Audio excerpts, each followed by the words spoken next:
পৃথিবীর প্রাচীনতম এবং সবচেয়ে জটিল দ্বন্দ্বগুলোর মধ্যে একটি হল ইসরায়েল এবং ইরানের সংঘর্ষ।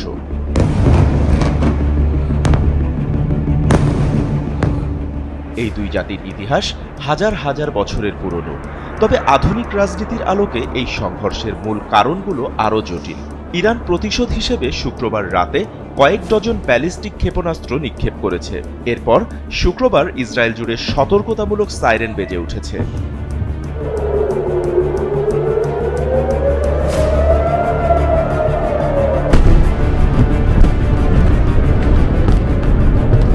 কয়েক ঘন্টা পরে ইসরায়েলকে লক্ষ্য করে দ্বিতীয় দফায় ক্ষেপণাস্ত্র নিক্ষেপ করা হয়। কিছু ক্ষেপণাস্ত্র ইসরায়েলের ক্ষেপণাস্ত্র প্রতিরক্ষা ব্যবস্থা ভেদ করে আঘাত হেনেছে, যার ফলে ক্ষয়ক্ষতি ও আহত হয়েছে।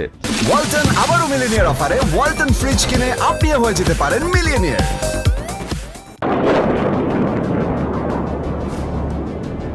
যদিও ক্ষয়ক্ষতির সম্পূর্ণ পরিমাণ এখনো স্পষ্ট নয়, তবে কর্মকর্তারা জানিয়েছেন প্রথম দফায় ইরান থেকে দুটি আক্রমণের প্রায় ১০০টিরও বেশি ক্ষেপণাস্ত্র নিক্ষেপ করা হয়েছে।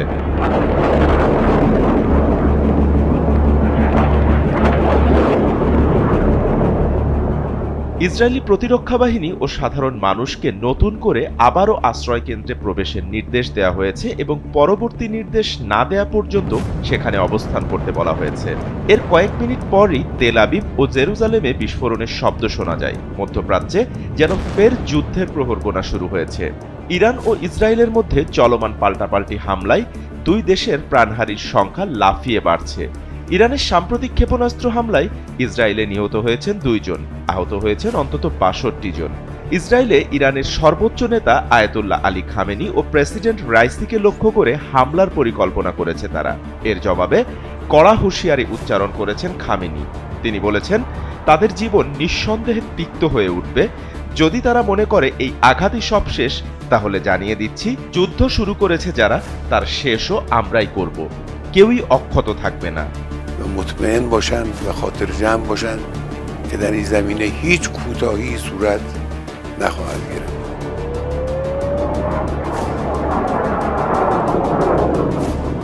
ইসরায়েলের হামলার জবাবে ব্যালিস্টিক মিসাইল নিক্ষেপ করেছে ইরান।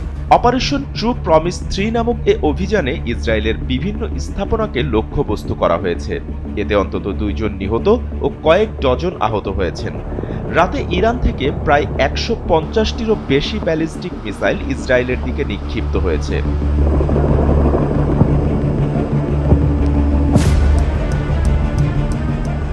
ফক্স নিউজ একাধিক আঘাতস্থলে ভয়াবহ ধ্বংসযজ্ঞের চিত্র প্রত্যক্ষ করেছে।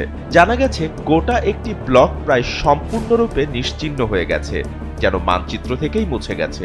ইসরায়েল ও যুক্তরাষ্ট্রের প্রতিরক্ষা ব্যবস্থা যেমন আয়রন ডোম, ডেভিং স্লিং, অ্যারো, প্যাট্রিয়ট ও থার্ড সক্রিয় থাকার পরও কিছু ক্ষেপণাস্ত্র সফলভাবে আঘাত হানতে পেরেছে। ইরানের প্রেসিডেন্ট মাসুদ পেজেশকিয়ান হুঁশিয়ারি দিয়ে বলেছেন, এই অপরাধের জবাবে ইসলামী প্রজাতন্ত্র ইরানের বৈধ ও শক্তিশালী প্রতিক্রিয়া ইসরায়েলকে অনুতপ্ত করবে। ইরানি জাতীয় নেতৃত্বে চুপ থাকবে না।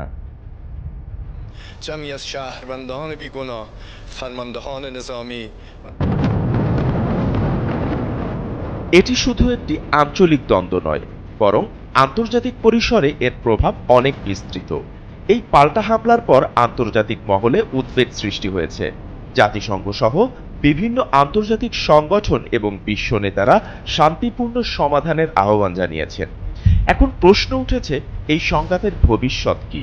মধ্যপ্রাচ্য কি এক নতুন যুদ্ধের দিকে ধাবিত হচ্ছে, নাকি আন্তর্জাতিক চাপের মাধ্যমে এক শান্তিপূর্ণ সমাধান সম্ভব?